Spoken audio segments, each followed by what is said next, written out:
Mark chapter 9, verse 20 to 24. We are following the book of Mark. So we want to stay in the book of Mark until we finish most of it. We cannot preach on every verse, but at least we will preach on most of it about the life of our Lord and Savior, Jesus Christ.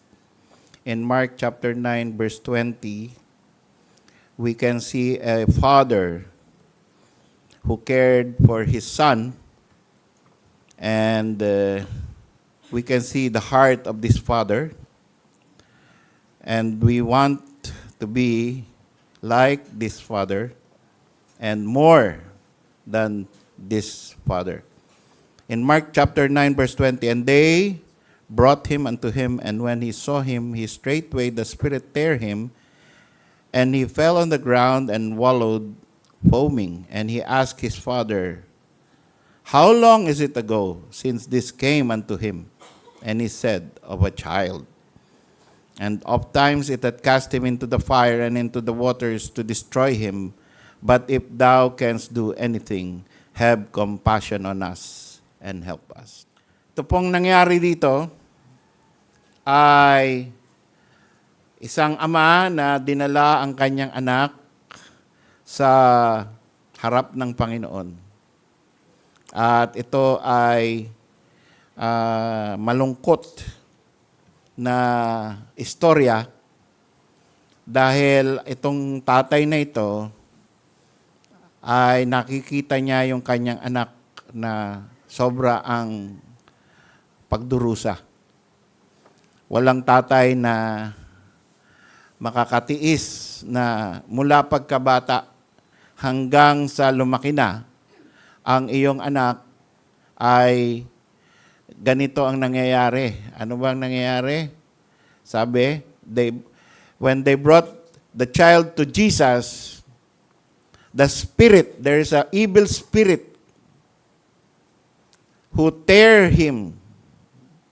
So parang wala siyang ginawa mula pagkabata hanggang sa lumaki na siya, kundi siya ay pagulungin at ang kanyang damit ay nasisira.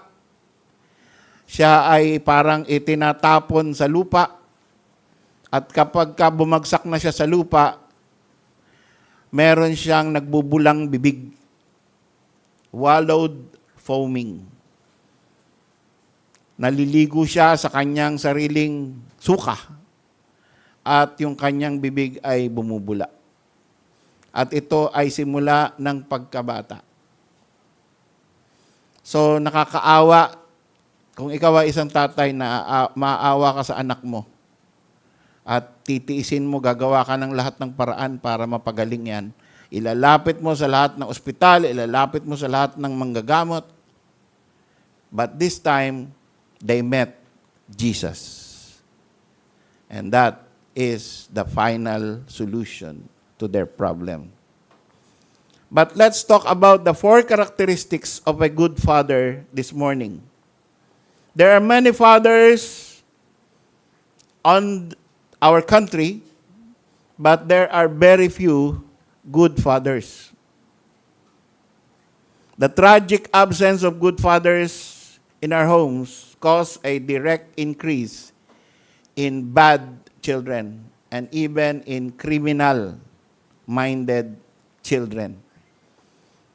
Ang sabi nila, bakit daw sa Amerika mas marami ang mga black na nasa kulungan? Mas marami ang mga black na kaya ang nangyayari, pagka dumadating ang black sa malapit sa kotse mo, ikaw ay isang hindi black, inilalak mo na yung kotse mo. Maririnig ng mga black yung tunog ng lock, automatic, gumaganon. Kasi, ang sanay na sila na kapag black, ay baka gumawa ng masama yan. Ang tip na racist pa rin hanggang ngayon. Pero may dahilan. Dahil talaga namang ang mga black ay mas marami ang laman ng jail ay mga black. At bakit? Sila rin ang nakakaalam. Most of them are fatherless. Most of them, pupunta lang, mag-hook up sa mga dalaga, bubuntisin, pagkatapos iiwanan.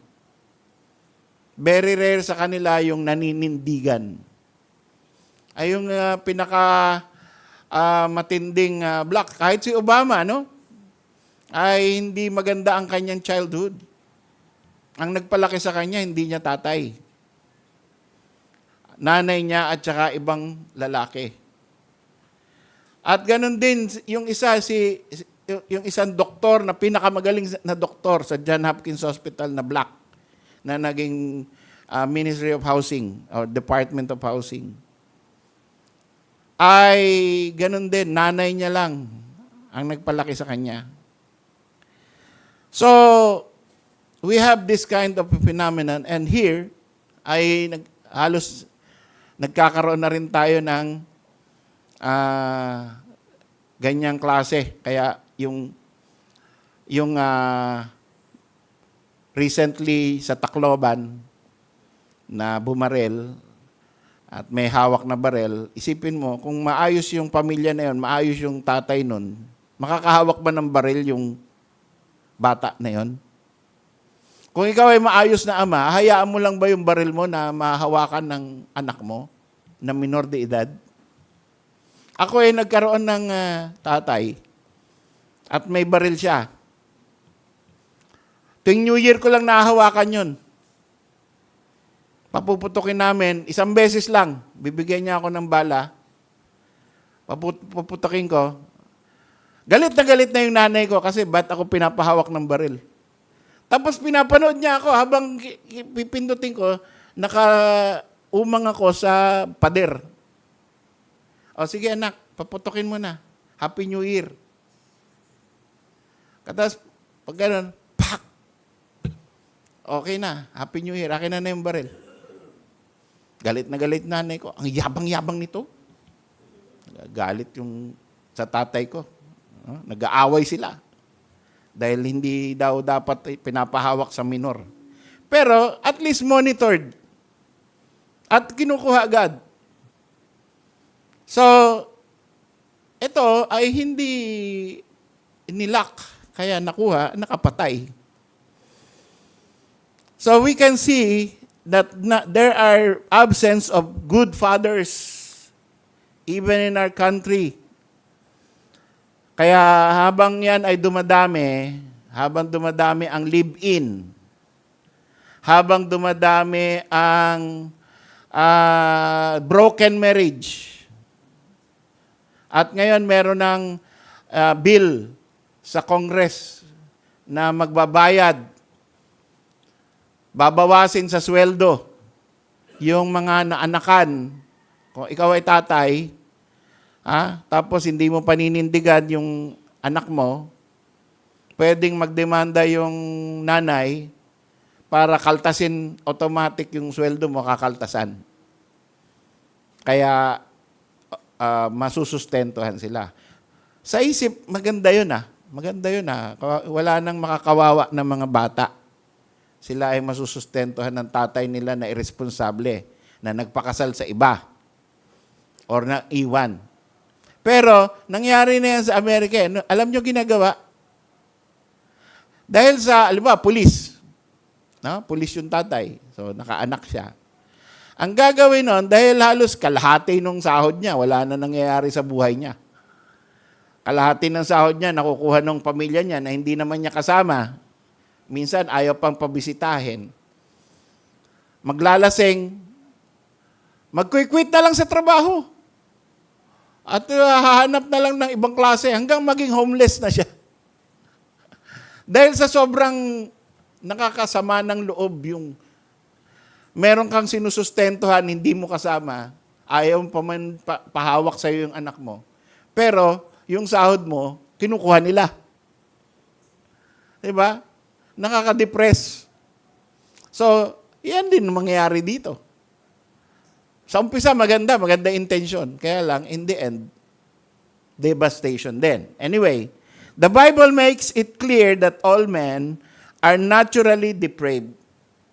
Lalaki, babae, lahat ng tao. Tayo ay mayroong human depravity, sinful depravity, total depravity. We are born in sin. We are all hell-bound. So even if you raise your children with utmost care, and you feed them, you educate them, and teach them what is good, meron pa rin yan sinful nature. Yan ang totoo. Kahit maingat kang tatay, pwede pa rin niyang maging masamang anak. Pero kung lalo ka nang hindi maingat na tatay at nagpabayang ama, lalo nang dobleng taga-impyerno yung anak mo. So, mas mabuti na yung kahit hindi ligtas na tatay, pinalaki yung anak na maayos, at least nakaka-contribute sa lipunan. Kesa sa pabayang ama, hindi nakaka-contribute, salot pa sa lipunan. Pero lahat yan, wag tayong magpadaya na porket maayos na bata, sa langit na. Dahil ang kalangitan ay binibigay sa biyaya lamang ng Diyos kay Kristo Jesus. Mark 9 gives us 4 characteristics of a good father that we desperately need today. So, single ladies, you look for these 4 characteristics when somebody is approaching you, when a young man approach you, and gusto kang gawing, siyempre, una muna, kayong dalawa, magkakaroon kayo ng mutual understanding, and then later on, magiging mo siyang fiancé, and later on, magiging mo siyang asawa. You look, nasa sayo ba? Sabihin mo, young lady, andito kaya sa lalaki na ito itong 4 na characteristics ng pagiging ama, ng pagiging magandang husband. Kasi ang Bible, meron ng binigay sa atin. Okay? At ikaw naman, kung ikaw ay wife, kung ikaw ay isa ng asawa, may asawa ka na, yung lalaki ay husband mo na, at nakita mo itong 4 na characteristics na ito ay wala sa kanya, anong gagawin mo? It's too late. Hindi pwedeng sabihin na ayoko na.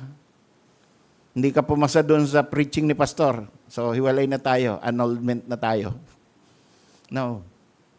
You pray and you ask the Lord and you do things na mapupunta sa kanya yung 4 na characteristics. So number 1, characteristics that we have to find in a good father is a caring father.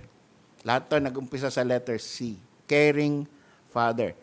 Ang sabi ng scripture, they brought him unto him, and when he saw him, straightway the spirit tear him, and he fell on the ground and wallowed foaming. And he asked his father, the Lord Jesus asked the father, gaano na katagal yan? At ang tatay ay sabi, simula pa ng pagkabata. At sometimes, dinadala siya sa apoy. Isipin mong tragedy yun, ano? Dinadala siya ng evil spirit sa apoy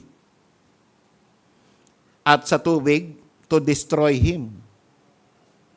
Involuntarily, yung bata or yung anak niya ay wala sa isip, pumupunta sa apoy, pumupunta sa tubig na hindi niya makontrol ang sarili niya. Kaya ito ang appeal ng isang caring father. If thou canst do anything, have compassion on us and help us. Now, ano ang word doon that signifies na itong tatay na ito ay hindi makasarili? yung salitang as. Para sa kanya, ang problema ng anak niya, problema niya rin. Maawa ka sa amin, tulungan mo kami. Hindi yung, maawa ka naman sa kanya, tulungan mo siya. Parang detached. Para sa kanya, ang problema ng anak niya, problema niya. Yung nararamdaman ng anak niya, ramdam na ramdam niya. Yung sakit ng anak niya, doble sa kanya. Yan ay isang mabuting ama. Hindi pabaya. Gumagawa ng paraan para masolusyonan kung ano mang sakit, kung ano mang pain, kung ano mang problema ang kinakasadlakan ng kanyang anak, ramdam niya yun. At naghahanap siya ng solusyon. Hindi siya tumitigil. At kaya sabi niya sa Panginoon, help us. If you can do anything, have compassion on us. Pwede po ba? Maestro, Panginoong Jesus, pwede po ba? Tulungan mo kami. So that is also like a prayer. Pinagpe-pray niya yan. Hindi yan sasabihin, wala, malaki na yan. Bahala na siya sa buhay niya. O hindi kaya sabihin niya, bahala na yung nanay niyan dyan. Di ba, minsan may tatay na ganon. Basta ako, kikita ng pera, yung nanay, problema niyo yan. Yung anak mo, ayusin mo. Ako nagpo-provide dito. Ako ang kumikita dito. Ako ang naghahanap buhay. Pati ba naman yung anak mo, poproblemahin ko pa? Hindi mabuting ama yun. Ang mabuting ama, yung problema ng asawa niya, problema niya. Yung problema ng mga anak niya, problema niya. At for some, hindi nawawala yan habang siya ay nabubuhay. Kahit na wala na sa sarili niyang bahay, concerned pa rin siya sa anak niya. Have compassion on us. Help us. Although, of course, pag may pamilya na yung anak mo, huwag mo na masyadong pakikialaman. Minsan, ikaw ang nagiging dahilan kung bakit nag-aaway yung mag-asawa eh. Pakialam ka ng pakialam eh. May pamilya na yun eh. Okay? Alalay lang.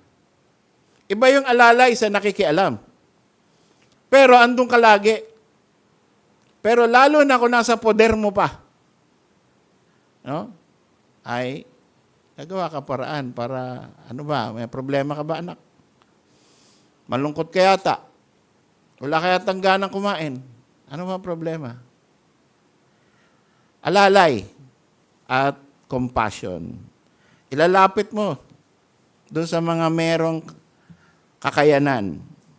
No? Minsan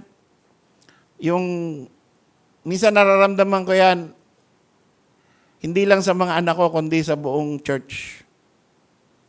Pagka pastor ka pala, yung mga walang trabaho na member ng church, or yung mga negosyo na lulugi na member ng church, or yung naghihiwalay, may problema sa mag-asawa, parang naiisip ko, ano kaya gagawin ko para sila ay maging maayos? Paano kaya matutulungan para siya ay kumikita at hindi nangungutang lang or nag-iisip saan kukuha ng kakanin or hindi siya okay doon sa trabaho niya. Paano kaya paglalaban ang member na ito dahil inapi siya ng kanyang amo? Nararamdaman po yun ng isang pastor.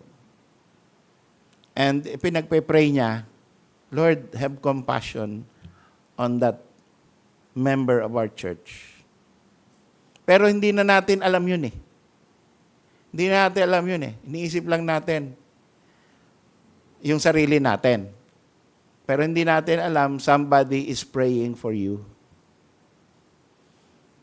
But wala, hindi naman kailangan na pasalamatan si pastor. Salamat, pastor, pinagpe-pray mo pala ako. Ganun lang talaga yun eh. Yung mga anak naman, hindi rin natin nararamdaman, yung mga ama natin, na pinagpe-pray tayo, concerned sila sa atin, gusto nila mapabuti tayo, ang alam lang natin, yung sarili nating problema. So this is a characteristic of a good father, a lifelong vigilance, an attitude na gusto niyang maayos yung kanyang anak. At kapag may problema na papahamak, nasasaktan siya. Pag merong aberya, pag merong hindi maganda ang outcome, siya ay kasama siya doon sa napipighati. And so tayo po mga kapatid, ay doon sa hiyaw ng tatay nung nasa harap ng Panginoong Hesus. Have compassion on us and help us. Let us also have this kind of appeal to the Lord for our children. Yung mga tatay dito, pinagpe-pray ba natin ang ating mga anak? Sinasabi ba natin sa Panginoon, Panginoon, ito pong anak ko nito, pinapangalanan natin sila in the throne of grace. And asking the Lord, Lord, have compassion on us. Help us. Yan po ay attitude ng isang mabuting ama. And number 2, we need only not just a caring father, but a crying father. Isang tatay na umiiyak sa Panginoon. Dahil pag umiiyak ka na, ang Panginoon natin ay iba pa rin, nararamdaman niya yung mga umiiyak. Naalala ninyo na nung si Martha at saka si Mary ay lumapit sa Panginoon dahil patay na yung kapatid nilang si Lazarus. Anong sabi? Jesus wept. Why did he weep? Because he can feel. Alam niya, bubuhayin niya na yun eh. Kung he is looking forward sa kanyang kakayanan na magbigay ng miracle, magbigay ng buhay, hindi ka naiiyak kasi, wag na kayong umiyak. Wag na kayong umiyak. Kasi in a few minutes time, buhay na ulit si Lazarus. Kaya ko yan. Huwag na kayo umiyak. Tahan na. Di ba yun ang dapat? Pag may nalaman ka na isang kagaya ng mamaya at saka bukas. Mamaya, meron nasunugan doon sa Alapan, kausap ko. Nasunugan bahay, walang damit. Sabi ko, either one of us will go there to give help. Hindi natin member yon, hindi natin kaano-ano yon. Nakita ko lang. So sabi ko, pupuntahan ka namin. Puntahan ka ng church para makatulong ang church. At ngayon, umiiyak ang pamilya ni Sister Evelyn dahil sa namatay yung kapatid niya na si Lorna. So, mamayang gabi pa yata ang maayos sa St. Peter. Kaya siguro bukas, yung may gustong pumunta, yung gusto sumama, we can go there. No? Sa St. Peter to grieve. And of course, to rejoice, to cheer up our sister Evelyn and the family. So, we need crying fathers. Fathers who cry to the Lord because the Lord is affected with our cry. Ang atin pong iyak ay hindi yan pinapalagpas ng ating Panginoon. Kasi tao ang ating Panginoon. Kahit nandun na siya, glorified na siya, nandun na siya sa trono, sa tabi ng Ama, ng Diyos, apektado pa rin siya ng mga iyak ng mga anak niya dito sa lupa. Kaya pwede tayong umiyak sa Panginoon. At yung mga tatay, pwedeng iiyak ang kanilang mga anak, ang kanilang pamilya, ang kanilang asawa.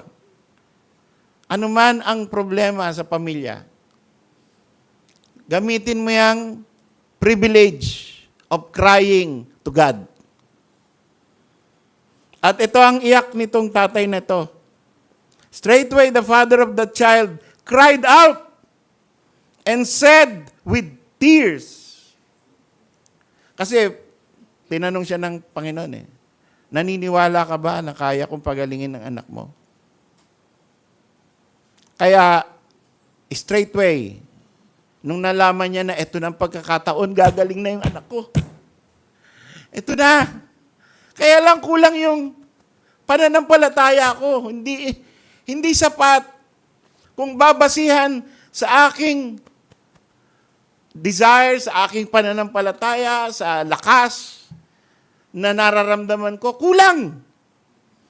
Pero ito na yun, tinanong na ako ng may kapangyarihan na magpagaling. Naniniwala ka ba? Kaya ito yung kanyang iyak na habang siya'y lumuluha, ito ang sabi niya, Lord, I believe. Help thou mine unbelief. Alam niya, kapos Di ba gano'n naman tayo pag nagpe-pray? Alam natin na kulang yung ating pananampalataya. Wala tayong masyadong malaking confidence na ito. Panginoon, naniniwala ako. No? Alam nyo, yung mga ganon, mga false, yung pag sinabi na, I claim the healing. Delikado yan. Huwag tayo ganon mag-pray, mga kapatid. I demand the healing. And I believe that you will be healed at the touch of my finger. Boom! Hindi pa rin gumaling. Wala na. Sinira mo na yung pananampalataya mo at pananampalataya nung may sakit. Kasi wala na tayo ngayong ganun na sinabi, rise up and walk. Your sins, I forgive your sins. Take up your bed and walk. Wala nang ganun.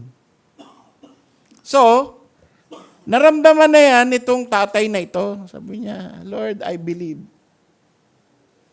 Pero, pwede ba tulungan mo pa ako kasi kulang pa yung pananampalataya? Help thou mine unbelief. So that is a good prayer. And that is a good prayer while you are crying.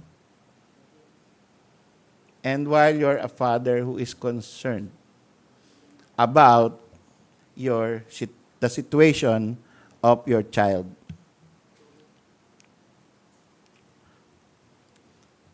The second characteristic that we want after a caring father is a crying father. Mahirap po yan na umiiyak kasi ibig sabihin you are at your end. Kaya konti na lang ang gumagawa niyan kasi konti na lang yung nakakaramdam na wala na akong magagawa. Lagi tayong merong naiisip na solusyon Pera, medical, no? Lagi tayo. Kaya yung prayer natin na umiiyak ay pakonti na lang ng pakonti. Lagi tayong merong nagpapakita na strong tayo, di ba?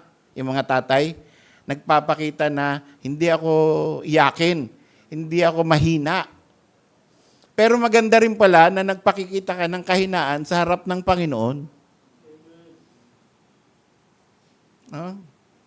Strong ka sa buhay, strong ka sa scripture, pero sa harap ng Panginoon, pakita mo yung weakness mo. Para tulungan ka. Kasi pagka ikaw ay, sabi nga ng Panginoon, the whole, those that are whole, does not need a physician. Yung magaling na, hindi na kailangan ng maggagamot. Magaling Yung mga blind, hindi na nila alam. Ay, yung mga, sabi, nakakakita kami, hindi na kailangan ng humingi ng awa sa Diyos para makakita kasi nakakakita na sila. So, kailangan, pag humihingi tayo sa Panginoon, ay hindi tayo proud. Tayo ay broken. Tayo ay helpless, hopeless, going to the Lord with tears because He is our hope. Sana po maramdaman natin yan. Help thou mine unbelief. A good prayer. Pero syempre, gagawin natin yan, not publicly, but in our closet. And number 3, we need converted fathers. We need a caring father. We need a crying father. And we need a converted father. Anong sabi ng ama? I believe, help thou my unbelief. That is a sign of conversion. Kasi ang nagbibigay lang sa iyo talaga ng totoong pananampalataya ay ang Holy Spirit. Hindi ka magkakaroon ng pananampalataya na na-develop mo through education. No amount of education can give you saving faith. No amount of education can give you a faith that trusts in the Lord Jesus Christ for who He is and what He can do to your life. It can only be by the Holy Spirit. So, kailangan po natin ng conversion na hindi na tayo nagtitiwala sa ating kakayanan. Hindi na tayo nagtitiwala sa ating training or sa ating tradisyon. Sa anumang dati na nating gawi, ay inabandona na natin at napunta na tayo sa pananampalataya sa supernatural na kakayanan ng Panginoong Hesus.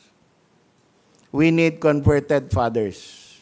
We need fathers who are saved. We need fathers who are learned of the Word of God. Yan ang tamang father. Yan ang magandang karakteristik ng isang tatay. Yung aral sa salita ng Diyos. Hindi lamang aral sa mga bagay dito sa mundo. No? Ano ba ang mga aral sa bagay sa mundo? Marunong mag-ayos sa bahay, magkumpuni ng mga sira, marunong kumita, good provider, marunong sa makipag-usap, marunong sa legal, marunong sa mga, hindi siya maaapi. At hindi siya maapektuhan basta-basta. Hindi siya basta, pag iniwan mo, wala na. Pero, pag converted na ang isang tatay, siya ay dependent na sa Diyos. Kahit alam niya, ang mga bagay-bagay, lagi siyang, Panginoon, tulungan mo ako. Siya ay may tiwala kay Kristo at siya ay, ang pag-asa niya si Kristo lang. Hindi siya masyadong self-willed, hindi siya masyadong self-dependent to the point na kahit walang prayer, kaya ko yan.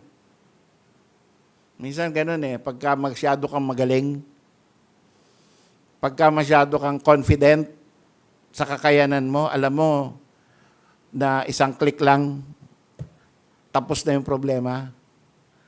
No? Na magagawa mo ito. Self-confident. Hindi na tayo nagpe-pray. Kasi alam mo na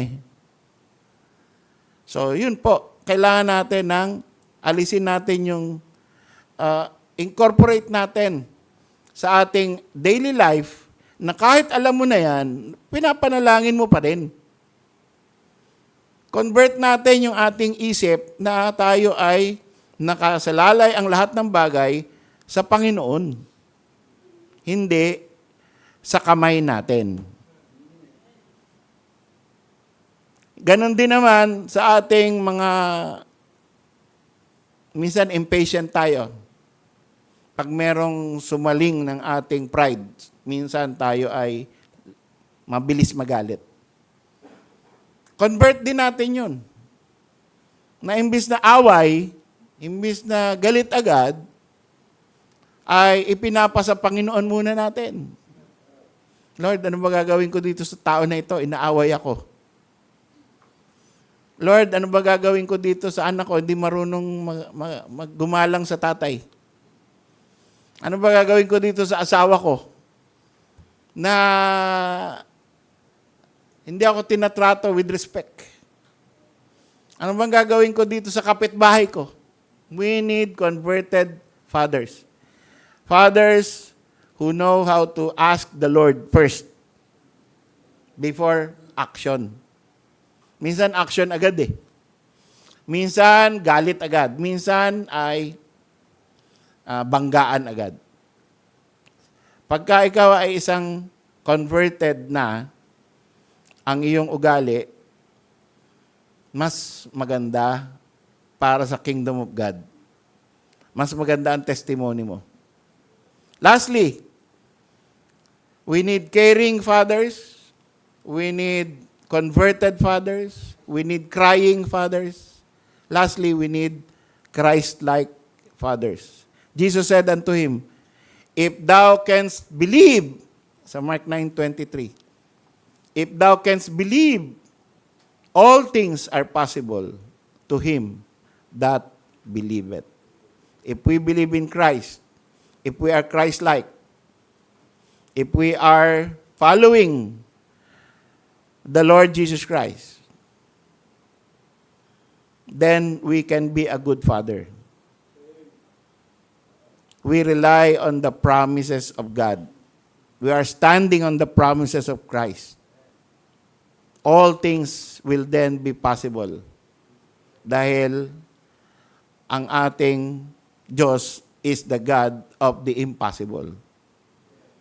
Ng ating Panginoon, pagka tayo naniwala na kaya niyang lahat ng bagay, kaya niya, lahat ng bagay ay makakayanan din natin. I can do all things through Christ, which strengtheneth me. Yan ang magiging theme song natin or theme verse natin. Lahat ng kahit na hindi na kaya, makakaya pa rin dahil may Diyos tayo na kaya ang lahat. So, we always trust in the Lord Jesus Christ. We follow Him, and therefore, kung anuman ang problema natin at ng ating pamilya, ng ating asawa, ng ating anak, makakayanan natin. Hindi natin naabandonahin. Alam nyo, minsan may mga tatay at minsan may mga nanay. Sabi, ayoko na. Narinig nyo na ba yun? Sana hindi natin marinig yun, ano? Sa atin. Sana hindi tayo mag-ayawan. Na? Hindi kaya yung mga anak, sabi, ayoko na sa pamilya na to. Hindi maayos yung pamilya natin. Mabuti pa yung pamilya niya, gano'n. Doon na lang ako. Magpapaampo na lang ako doon. Ang pamilya natin, magulo. Ayoko na dito. No. Mas masama yung mag-asawa, tapos sasabihin, ayoko na sa'yo. No? Ang lungkot nun. Ayoko na sa'yo. Hindi ko makaya yung ugali mo. Maghiwalay na lang tayo. Hanggang sa pag naghiwalay, mag-annulment na tayo. Umpisa na sa separation eh. Meron na ako iba. Mas maayos. Yun ang hindi maayos na ama. Hindi Christ-like. Umaayaw. Ang ating Panginoon, kahit sino pa tayo, hindi niya tayo inayawan. Kahit mahirap pa yung krus, hindi niya inurungan. Tinuloy niya. Kahit sabi na niya, Lord, Thou can do anything if thou wilt. Let this cup pass from me. Nevertheless, not my will, but thine be done. Walang ayawan. Ating Panginoon. So kung Christ-like tayo, walang ayawan sa pag-aasawa, walang ayawan sa pagiging ama. Ano man ang sitwasyon ng iyong pamilya, ituloy mo yan.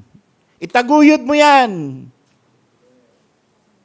Dahil meron kang Kristo na tutulong sa'yo. Pagka ikaw umayaw, ibig sabihin, na wala kang tiwala kay Kristo. Ibig sabihin, nag-give up ka na. At parang sinabi mo na, Panginoon, ayoko na. Kasi hindi mo naman ako tinutulungan eh. Pray ako ng pray sa'yo eh. Ganun pa rin ang attitude ng misis ko. Pray ako ng pray sa'yo. Yung mga anak ko, ganun pa rin. So, okay. Yan pala ang gusto mo. Yan pala, ayaw mo pala akong tulungan. Sige, iwan ko na sila. Diba? So, you're not Christ-like. Pagka ganun. But if you are a good father, you will follow Christ. And Christ will give you help because He has compassion. He is a compassionate Savior. Maawa siya sa'yo. Umiyak ka sa Kanya. Hindi ka kasi umiyak eh. Anong ginagawa mo? Puro sigaw, puro pride, puro mataas ang noo. Puro kataas noo eh. Bakit? Lalaki ako. Mabubuhay ako na wala kayo. Sino ba kayo? O, taas noo ka lagi eh. Chin up. Stomach out. Eh, ang magsosolve sa problema mo, crying unto God, Lord, help me. Have compassion on me. Have compassion on us. Help my unbelief. Yun pala ang good father eh. Yung lumuluhod, iniluluhod yung pamilya niya. Kailan natin ginawa yon? Kung ikaw man ay isang ama na nakakaramdam ng trouble. Kailan mo ginawa yon? Maybe you should start doing that. And if you kung dinaranas mo na meron kang anak na rebelde, may problema, ilapit mo sa Panginoon yan. Kagaya ng ginawa nitong tatay na to. Have compassion on us, help us. Cry, help my unbelief. Be Christ-like. Tayo po'y tumayo.